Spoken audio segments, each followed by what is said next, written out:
Bienvenidos, bienvenidas y bienvenides a un programa más de la Revolución de las Conciencias.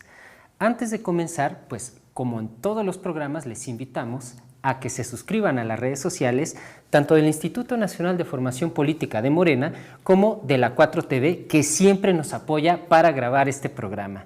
Y el día de hoy tenemos un invitado especial, pareciera que es una cantaleta porque siempre tenemos invitados muy importantes, invitadas muy importantes que nos hablan de temas extraordinarios. Y precisamente en esta ocasión tenemos a Epigmenio Ibarra. Muchas gracias por estar con nosotros. Gracias a ti, Mario, y gracias a todas y a todos y a todes.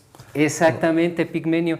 Fíjate, Epigmenio, que no es casual que estemos aquí en un contexto en el que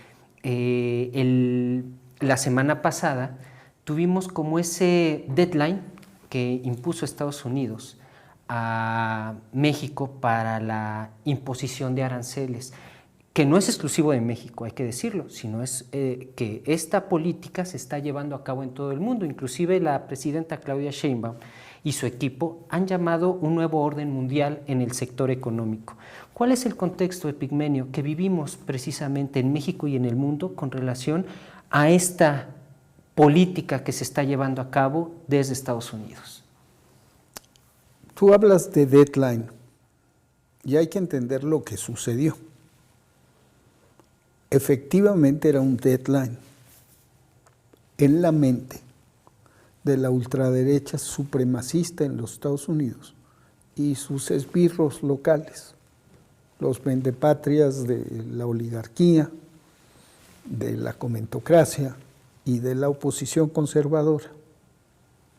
Todos ellos traían articulado el discurso, la narrativa del narcogobierno. Y todos ellos fijaron como fecha fatal el día de ayer. El día de ayer, Trump iba a dar un manotazo en la mesa, poner las listas, estas de las que ha hablado Riva Palacio, Ciro, López Dóriga, Lore, todos ellos. Iba a desenmascarar a la 4T. En este nuevo orden internacional, lo que hay que destacar es que es México, que todavía la derecha ya lo entendió, la ultraderecha en el mundo ya sabe lo que pesa México, la izquierda todavía no. La izquierda ha sido muy tacaña en reconocer el aporte y la posición de vanguardia que tiene México en la línea de defensa por la democracia, la justicia y la paz. Porque eso somos. Y el bienestar compartido. Porque el comercio, las reglas de comercio mundial también tienen que ver con eso. México propone generar bienestar compartido. Eso debiera iluminar el pensamiento de la izquierda mundial. Todo se produjo y resulta que ayer Claudia Sheinbaum aparece en la mañanera con una sonrisa que lo dice todo. Y la campaña se apaga. Claro. Porque todo era mentira. Pero todo estaba alimentado desde allá y multiplicado por estos infames. O sea, lo que sucede no sucede en un campo estéril, no es un campo operatorio, todo está contaminado por visiones ideológicas. Y en este mundo en el que la derecha quiere instaurar una nueva era de oscurantismo e intolerancia. Y va llevando ventaja en Europa. Y en América Latina con izquierdas que apuestan a la reelección hoy. México brilla porque resulta que tiene una propuesta que no solamente es razonable, sino que tiene el peso de libertad, igualdad y fraternidad, tierra y libertad, proletarios del mundo unidos, pero aún más profunda y radical porque es la suma de todo esto y es por el bien de todos, primero los pobres.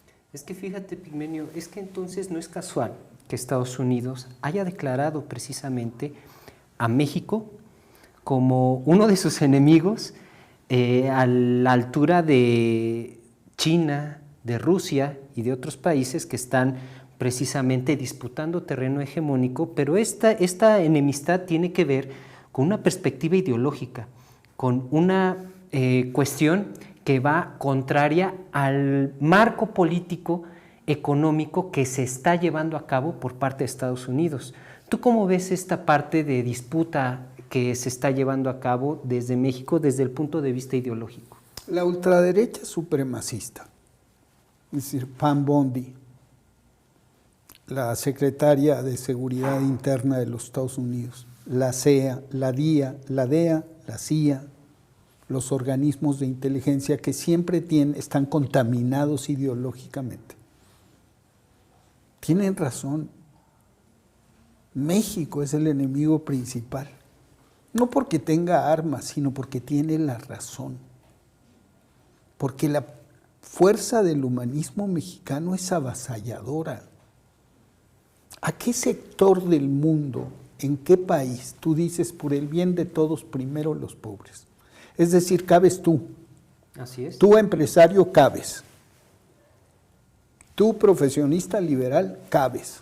No necesitas ser obrero, campesino, estudiante, tener en el corazón un cuño que diga Partido Comunista. Es una revolución la nuestra, que resulta que coexiste, y no solamente coexiste, sino que atrae a sectores que son históricamente antagónicos a los movimientos revolucionarios.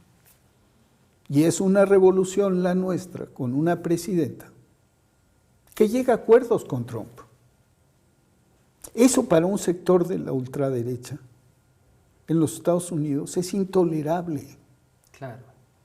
Este es el enemigo, porque son enemigos de la razón. Si buscan instaurar el oscurantismo y la intolerancia, y tienen un vecino que predica la justicia, la paz, la convivencia pacífica, la convivencia entre estados y entre individuos, que es respetuoso y que además es inteligente en su manera de obrar, porque actúa con cabeza fría. Ayer dijo la presidenta, triunfó nuestra estrategia, cabeza fría, temple y respeto a nuestros principios. Sí, inclusive hace referencia a este cómic de Calimán, ¿no? Cuando Sí. le dice a Solín serenidad y paciencia. Serenidad y paciencia. ¿Qué pasa? Con todo respeto, con el compañero Petro o con Lula. Muerden todas. Porque en el esquema de la vieja izquierda, con el enemigo, no queda nada. Y López Obrador siempre dijo, nosotros no tenemos enemigos, tenemos adversarios. Y al adversario lo tratas de una manera distinta. Con el adversario te puedes sentar e incluso tratar de convencerlo, que es lo que hace Claudia. Y con Trump, Claudia ha entendido perfectamente que quien se engarza en una bronca pierde, pero quien se atemoriza también pierde. Suavecito. López Obrador lo contaba cuando fue a la reunión. López Obrador hizo que Trump pronunciara un elogio a los migrantes en la Casa Blanca en un discurso. Sí, sí. Lo hizo, suavecito. Suave no quiere decir falto de firmeza o de dignidad. Suave quiere decir inteligencia. Verónica siempre habla de que la ternura es la fuerza medida. López Obrador y Claudia son serenos, y es una especie de ternura. Sí, inclusive, fíjate, en el mundo, no solo en la prensa, sino dentro de los líderes mundiales, la postura de la presidenta Claudia Sheinbaum ha pavimentado un ejemplo de cómo negociar con Trump. Eso no quiere decir que todo mundo pueda hacerlo. No, pero sí quiere decir, o tendría que decir, que todos los líderes y gobiernos y partidos de izquierda debieran estar diciendo apoyamos. Se expresa más rápidamente la derecha y los medios corporativos en el mundo que la izquierda. Porque hay que reconocer esta cualidad de esta revolución extraordinaria, esta cualidad de que desmonta la lógica del enemigo. No está en la 4T el pensamiento de guerra ideológica, porque la 4T tiene una convicción democrática, es decir, nos la jugamos en las urnas. ¿A qué apostamos? A que la revolución de las conciencias y los resultados que damos, ahí está el informe del INEGI, los resultados garantizan que la gente apueste por nosotros. Decía Fidel hace muchos años, con la razón, con la razón, con la razón, por la moral, por la moral, por la moral, por la verdad, por la verdad, por la verdad. Pues así. ¿Cómo gobierna Claudia? En estas triadas, cerca, cerca, cerca. Es que eso es tremendo, precisamente lo que está pasando en el mundo y cómo es que la presidenta de México está dando la batalla en este terreno que es un cambio. Inclusive muchos economistas han planteado que hay un cambio en la perspectiva económica del propio capitalismo. Y a mí me parece fundamental esto que nos describes, cómo es que ella negocia, ella precisamente, y cuáles son los resultados que da esa negociación, tanto que encuestas como ENCOL y como otras dan una aceptación de un gobierno desde la izquierda, desde la revolución de las conciencias con un 80%, pero eso no solamente es en la percepción, sino también en los datos de la disminución de la desigualdad y que precisamente vienen a través de políticas públicas, de dar precisamente a los más pobres, a los más necesitados, primero, antes que a un cúmulo de actores sociales que en el neoliberalismo sí se daba. Y precisamente, Epigmenio, quisiera entrar al tema del partido político, en este sentido de Morena. ¿Cuál es el papel que Morena debe de tener en este contexto que nosotros estamos viviendo a raíz de todo lo que ya estamos viendo, de los logros que ha tenido la presidenta Claudia Sheinbaum? ¿Cuál es el papel que debe de tener nuestro partido político, que dicho sea de paso, es una de las fuerzas políticas más grandes del progresismo, no solo de América Latina, sino del mundo? ¿Cuál es? De la historia del mundo. ¿Cuál es ese papel? De la historia del mundo. Pues ese papel, así como el ejército es pueblo uniformado, que decía López Obrador, claro, el partido es pueblo organizado para conseguir fines concretos, es decir, participar en la vida política democrática y conseguir el poder para, como dice Verónica, mi mujer, el poder con la gente, no sobre la gente. El poder para servir, porque solamente entonces es virtud. Claro. Como decía Juárez, y López Obrador repetía, y la presidenta acaba de repetir hoy mismo. López Obrador insistía mucho en una cosa, que un artista tiene por obligación no repetirse, pero que un dirigente tiene la obligación de repetirse. Claudia sigue también esa máxima. No puede haber gobierno pobre con gobierno rico. La justa medianía están presentes en todo su discurso. Y van a seguir presentes en cada gira, en cada meeting, en cada reunión. Los principios se cuelan. porque hay que asentarlos, tienen que ir profundizando. Y son principios, los de Morena y el humanismo mexicano, que no vienen de esquemas ideológicos. Claro. No es meter al país en el molde de tu ideología, porque resulta que este país y cualquiera en general escapa a los moldes. Marx se tendría que sentar a repensar muchas cosas, seguramente lo haría viendo lo que está pasando ahora. Y nosotros tenemos, y Morena abreva de eso, 4 cosas fundamentales que citaba Andrés y que cita Claudia. 1, las culturas originarias. México es la cuna de una de las culturas madres de la humanidad, la olmeca, que se bifurca y se vuelve la maya y la mexica, la tolteca, pero ahí está, y que está viva. La mano vuelta, el tequio, la economía del prestigio, eso está en las comunidades, la solidaridad. Todos esos principios están ahí. La propiedad comunal de la tierra. Ahí está. Pero además México tiene la primera revolución de independencia que en medio de la guerra decreta la abolición de la esclavitud. O sea, es una doble independencia. Claro. Segundo, México tiene el movimiento de la Reforma liberal.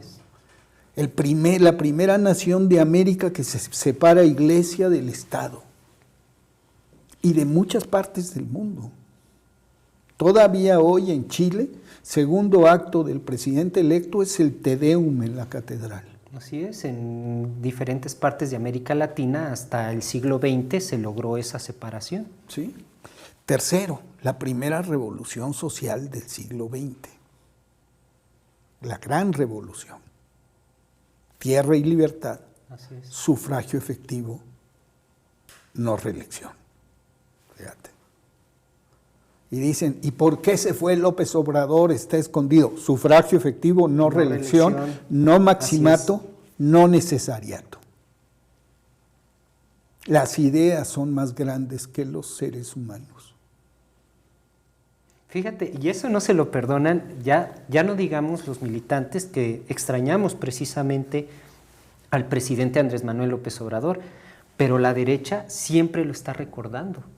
Inclusive hasta dicen que el propio presidente manda a la gente a decir lo que el presidente quiere que digan. En tu propio caso también ha pasado, ¿no es cierto, Epigmenio, en ese sentido? Sí, te consideran títere, vocero, ya que él está operando desde la chingada. Pues no.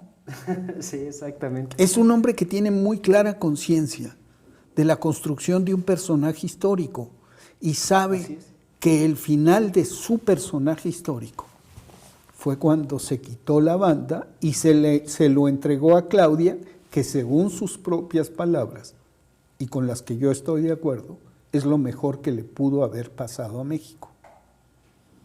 Entonces, a estas 4 transformaciones, 3 transformaciones anteriores que tienen puntos nodales y que marcan el hecho de que este pueblo tiene una preparación histórica, una acumulación histórica que ningún otro país tiene, nos conduce la actual situación. ¿Qué tenemos? Una revolución, porque López Obrador, en una de las entrevistas que le hice en Palacio, le digo, revolución, transformación es un eufemismo. Y me dice, toda transformación es una revolución. Esta es una revolución. Las y los compañeros de Morena, quienes votan por los candidatos de Morena, quienes votaron por Claudia y López Obrador, son revolucionarios y revolucionarias. Claro. De ese tamaño es la honra de lo que estamos haciendo. Estamos haciendo una revolución única en la historia. ¿Por qué? Porque es pacífica, porque es democrática, porque se produce en libertad. Ninguna revolución, ninguna, habría podido desarrollarse hasta esta en libertad. Todas las revoluciones para sobrevivir toman medidas inmediatas. Cancelan la prensa opositora, persiguen a la oposición y restringen gravemente sus movimientos. Inhiben la iniciativa individual y forman un partido con disciplina militar único. Claro. ¿Cuál de estas cosas sucede en México? Ninguna. Ahí tenemos a Loretta, a Riva Palacio, a Ciro, a López Dóriga diciendo lo que les da la gana. Nadie ¿Hay les plena garantía de libertad de expresión? Ahí tenemos a Alito, a Naya, a toda esta bola, Cortés, este atajo de pillos, claro. Jorge Romero. ¿Qué hace la presidenta? Ejerce el derecho, que es consustancial a la libertad de expresión. Sin derecho de réplica no hay libertad de expresión. Le dice sus verdades cuando mienten, pero no les corrige ni una coma, no los persigue. Claro.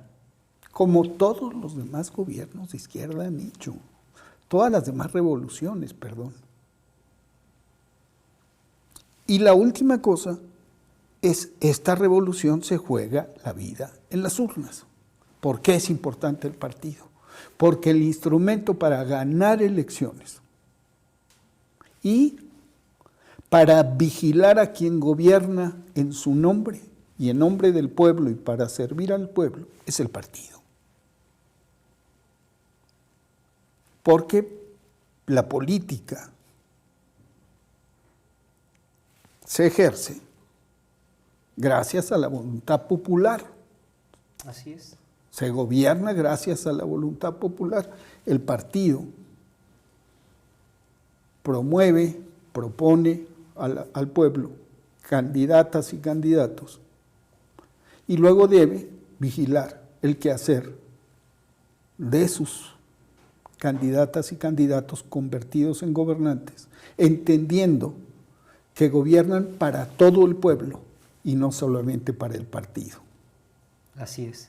Fíjate, Pigmenio, ya entrando a la cuestión de organización precisamente del partido y lo que nos acabas de decir, esto último que nos acabas de decir es fundamental precisamente para darle organicidad y que el partido sea una herramienta del pueblo organizado, y en ese sentido el pasado 20 de julio se llevó a cabo el Consejo Nacional y en este Consejo Nacional pues se llegaron a diferentes acuerdos, entre ellos lo que era la organización territorial, que hay que decirlo, les invitamos a ver las redes sociales del Partido Morena, porque ahí precisamente ya se está dando información de cómo viene esa organización territorial, para que los compañeros y compañeras pues estén atentas y puedan participar activamente en esto que precisamente es volver a los inicios que caracterizó al Partido Morena, a un movimiento de transformación. Y el otro que me gustaría platicar contigo es la comisión evaluadora. Y precisamente tú hablabas de la revisión del ejercicio del poder por parte también de quienes militan, y no solo de quienes militan, sino también del pueblo mismo, porque el presidente Andrés Manuel López Obrador, entre muchas otras virtudes, tuvo que un partido que abrió este partido político al pueblo en general, y a través de métodos precisamente para la elección de candidatos y candidatas de aspirantes a puestos de elección popular, abrió a todas y todos lo que es la participación para elegir a esos aspirantes. Y esa es una virtud, porque el presidente no vio al partido como un cúmulo cerrado, sino lo vio como algo abierto. Y en ese sentido, Epigmenio, cuéntanos sobre el objetivo precisamente de la comisión evaluadora en esta que estás participando y que va a empezar a trabajar, con qué objetivo, cuál es el sentido de esta comisión, y platícanos de ello, Epigmenio. Vamos un paso para atrás. Hablábamos de las características de este movimiento, de esta revolución. Decíamos, se parece al país y no quiere que el país quepa en sus parámetros ideológicos. Decíamos también, es una revolución en la que caben incluso sectores que tradicionalmente, históricamente, han sido considerados antagónicos, enemigos. Es una revolución que destierra la conceptualización de enemigo, el enemigo de clase. De eso no vamos a hablar, porque el pueblo de México, hay muchos compañeros, en la guerra, por ejemplo, a veces llegaba una compañera periodista mexicana o un compañero, íbamos a un pueblo en El Salvador, y empezaban a hablar con mucha libertad y yo les decía, ojo, cuidado, porque este pueblo lo domina la ultraderecha. Aquí operan los escuadrones de la muerte. Y me decían, pero son campesinos, compañero. Pues sí, pero eso no significa que no seas tradicionalista, que no seas un católico ultraconservador, o que no estés influido por tu propio tirano. Que claro. Hay pueblos que votan por los tiranos, que votan por sus verdugos. Así es. O sea, la condición de clase no te vuelve automáticamente un revolucionario, un progresista. Al contrario, lo que te libera es la conciencia. Y eso sucede con un campesino y puede suceder con un empresario. Y para mover un país como México, para vencer, perdemos de vista de lo que fuimos capaces. En este país se venció en las urnas, sin romper un vidrio, a uno de los regímenes más autoritarios, represivos, corruptos, complejos y longevos de la historia moderna. Esa es una hazaña extraordinaria. Así es. ¿Una vanguardia revolucionaria lo hubiera logrado? No. Para cambiar un país con las armas en la mano, a veces basta un puñado de valientes. Punto. Porque se aprovecha y se logra y se extiende, y luego sucede que esa vanguardia revolucionaria se aísla y a veces le da la espalda al pueblo o se separa del pueblo, o impone su visión. Para cambiar un país como el nuestro, pacíficamente, se requieren millones de valientes. Esos millones de valientes, habrá compañeros que habrán luchado toda la vida. Habrá otros que incluso estuvieron en la oposición y que se dan cuenta de que se equivocaron. Habrá otros más a los que el propio ejercicio, el contacto con la población convence de que otro es el camino, y habrá otros más que oyendo a López Obrador o a Claudia dicen, tienen razón. Y a muchos los convence la fuerza de una idea que dice por el bien de todos, primero los pobres.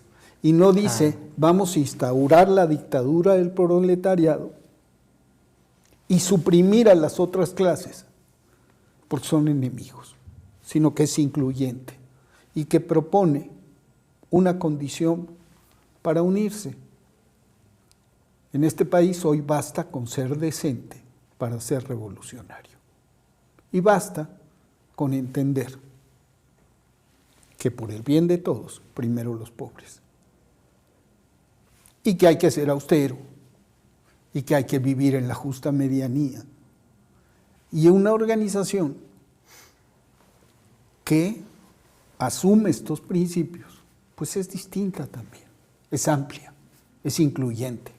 En esa organización caben todas, todos y todes. Claro. No importa. Claro, hay incorporaciones polémicas que a lo mejor no debieron haber sido incorporaciones, sino simplemente alianzas tácticas. López Obrador insistía siempre, política es elegir entre inconvenientes. Cuando asumes el cambio pacífico y democrático, asumes una condición de ese cambio, la gradualidad. No asaltamos con las armas el Palacio Nacional. No. Así es. Ganamos una elección. No subimos en balsas a todos los opositores y los mandamos a Miami.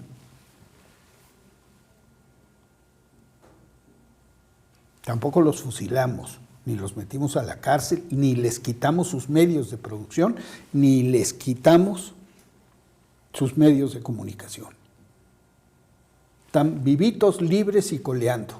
Muchos impunes porque cometieron crímenes. Pero otros pueden entender que hay espacio para cambiar y Morena apuesta al futuro. Y en eso yo debo decir que tuve un desacuerdo con López Obrador, pero entendí su posición. Él era jefe de Estado. Y él dijo, yo no voy a abrir el expediente de los expresidentes, solamente si el pueblo quiere. Muchos compañeros de Morena me dijeron, ¿por qué te metes a promover eso del juicio expresidente si el presidente dijo que él va a votar en contra? Él va a votar en contra. Claro. Está en su derecho. Y no está diciendo, no se metan, está diciendo que a ver qué dice el pueblo. Y nos metimos a organizar la recolección de firmas y luego la consulta. De ese nivel de complejidad tiene este movimiento. Un presidente que dice, ustedes díganme qué hacer, yo voy a votar en contra. Sí, pues el mandar obedeciendo. Pero dice, yo voy a votar en contra. Así es. Y lo dijo 50, 20, como él decía las Así cosas. es. ¿Qué dice Claudia? Es la fiscalía, no soy yo. Entonces, este partido tiene una vocación de inclusión, de amplitud, y que es el reconocimiento también de que este método de ascender al poder, de que esta vía pacífica para derrotar a uno de estos, a este régimen tan brutalmente complejo que era el régimen prianista neoliberal, es también una elección entre inconvenientes.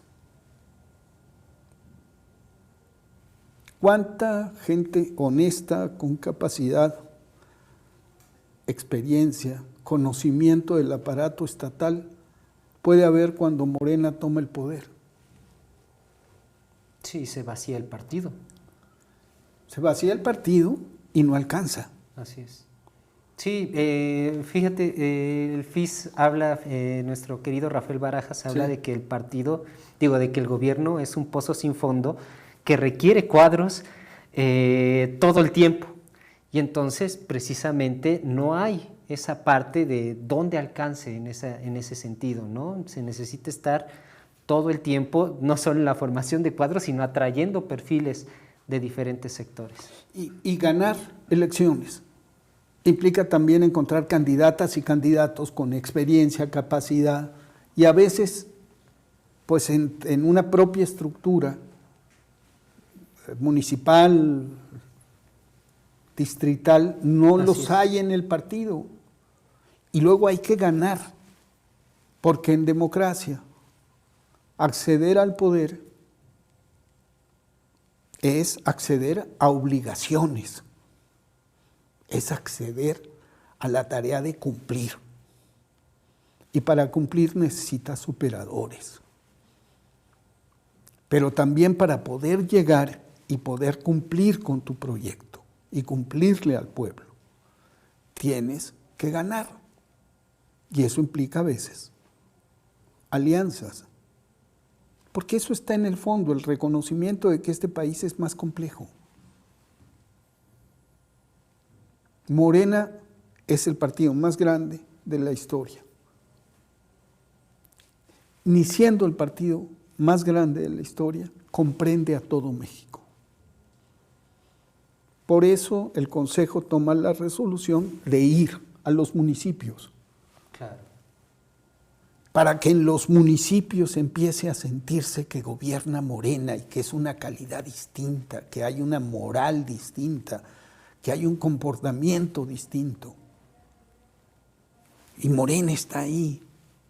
Morena es pueblo organizado para la política y para difundir los principios y para generar la revolución de las conciencias, porque el voto, a diferencia de la acción armada, en la acción armada los que toman las armas son un puñadito, que deben tener conciencia, porque si no, no se arriesgan a morir. Cuando se trata de votar, no se trata solamente de ir a suscribir el voto, es resistir la presión para no venderlo, tener el valor de defenderlo y tener la consistencia de exigirle y de apoyar a quien gobierna. Claro. Entonces la conciencia va creciendo, es menos heroica en términos, digamos, dramáticos, pero es más profunda. Se necesita más valentía para no tomar las armas y hacer el cambio sin armas que para tomar las armas. Porque mientras que aquí el martirio es el escenario, aquí la vida de obligaciones es el escenario. Un militante de Morena no tiene un final próximo, es una vida de lucha. Un militante de la guerrilla, tal, se congela en el heroísmo y no hay héroes jóvenes, se mueren muy rápido. Entonces, la idea de esta comisión, según entiendo, falta que discutamos, es analizar desde la perspectiva de los principios del partido, de sus objetivos, de la estrategia de largo plazo, del apoyo a la presidenta y a los gobernadores en su tarea de cumplir con los objetivos de la Cuarta Transformación. ¿Quién conviene? ¿Qué alianza conviene? ¿Y qué grado de alianza hay que establecer? También la tarea es informar a la militancia, establecer mecanismos de discusión con la militancia, que no se sienta que son imposiciones, que se informe por qué se toma una decisión y que esa información produzca un compromiso de todas las partes de cumplir los acuerdos. Ser militante de Morena es un enorme honor que se concede a cualquiera. Estoy diciendo una barbaridad, pero no a una élite. No a una élite, ese es el gran cambio. Morena no es un partido de minorías, de la minoría ilustrada políticamente. Morena es un partido de mayorías. Claro. ¿Y las mayorías quiénes las forman? Todas, todos y todes. Así es, Epigmenio.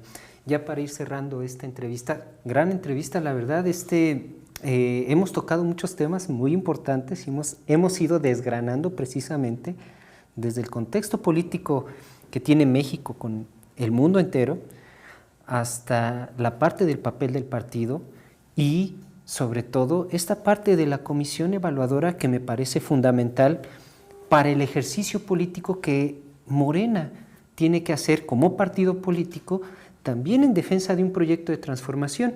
Y en ese sentido, Epigmenio, ya por último, ¿cuál es la obligación precisamente de un militante de Morena ante los embates que estamos viviendo de narrativas? Es que esta parte ya es muy importante porque eso también implica un ejercicio por parte de la militancia, por parte de nosotras y nosotros mismos, por dar una batalla por estas narrativas que de alguna manera quieren desplazar un proyecto amplio de revolución de las conciencias. ¿Cuáles son las tareas que tenemos? La primera, creo yo, es asumir el reto de formación personal continua. Y eso implica la discriminación y jerarquización de la información que se recibe. Estar atentos, por supuesto, a la mañanera, estar atentos a lo que produce el Instituto Nacional de Formación Política, esfuerzos comunicacionales como este. Saber jerarquizar y discriminar lo que se produce afuera, con la conciencia de que los espacios más importantes de los medios de comunicación y los líderes más influyentes de opinión están del otro lado y tienen una tarea. Y entonces decir, con esta información y contra esta información, yo me convierto en un multiplicador. Propicio el debate, no caigo en trampas y multiplico el efecto multiplicador de los mensajes de la cuarta transformación, de sus valores, de sus principios.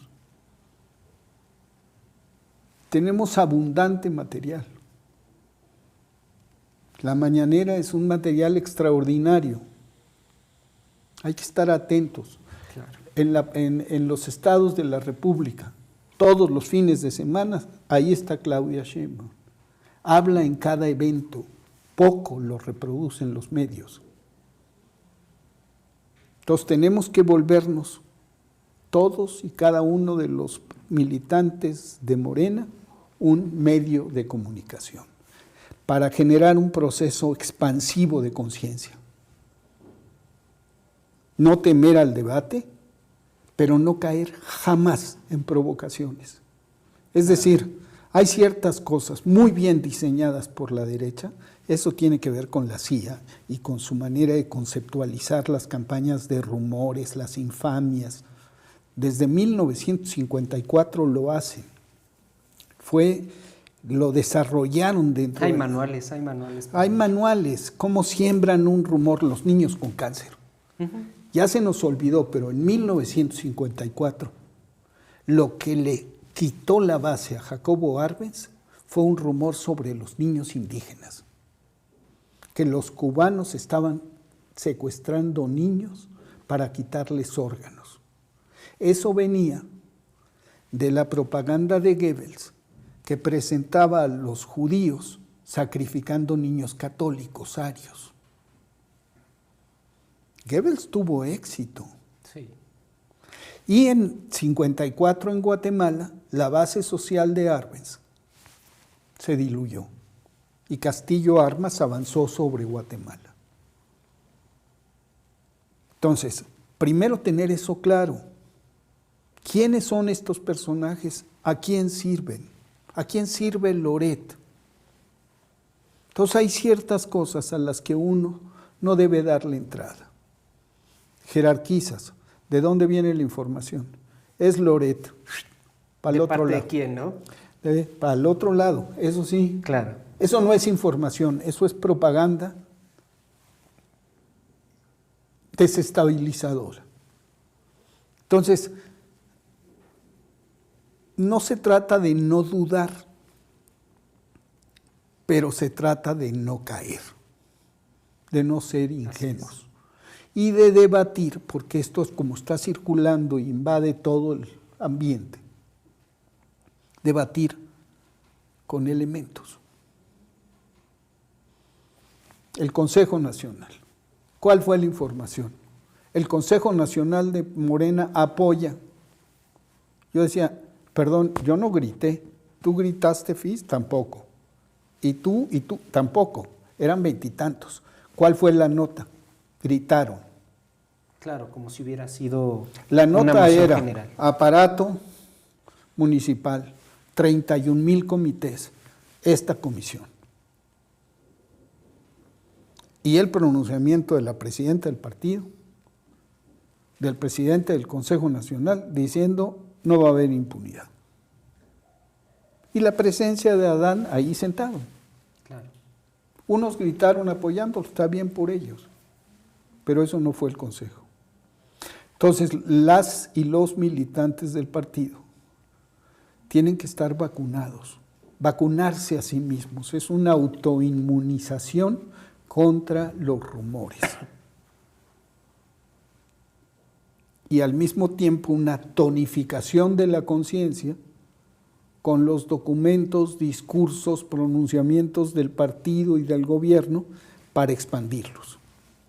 Pues ahí está, Epigmenio. Te agradecemos infinitamente esta entrevista. La verdad es que de manera personal la he disfrutado mucho. Nos has hablado de muchos temas y pues ahí está el mensaje final. Hay que ser el primer brazo comunicante de este movimiento para poder amplificar la voz de este partido que defiende precisamente valores de que por el bien de todos, primero los pobres. Y antes de terminar, de nueva cuenta, les invitamos a que sigan las redes sociales tanto del Instituto Nacional de Formación Política de Morena como las redes sociales de la 4TV. Es importantísimo que nosotras y nosotros sigamos los medios de comunicación de nuestro propio partido precisamente para dar la batalla por las narrativas en los territorios y en este nuevo territorio que es el territorio digital, que es importantísimo. Y otra cosa, agradecemos siempre a la 4TV por todo el apoyo que nos brinda para grabar. Y Epigmenio, muchas gracias por estar aquí con nosotras y nosotros y nosotres. Y nos vemos la próxima, no sin antes recordarles que sin formación no hay transformación.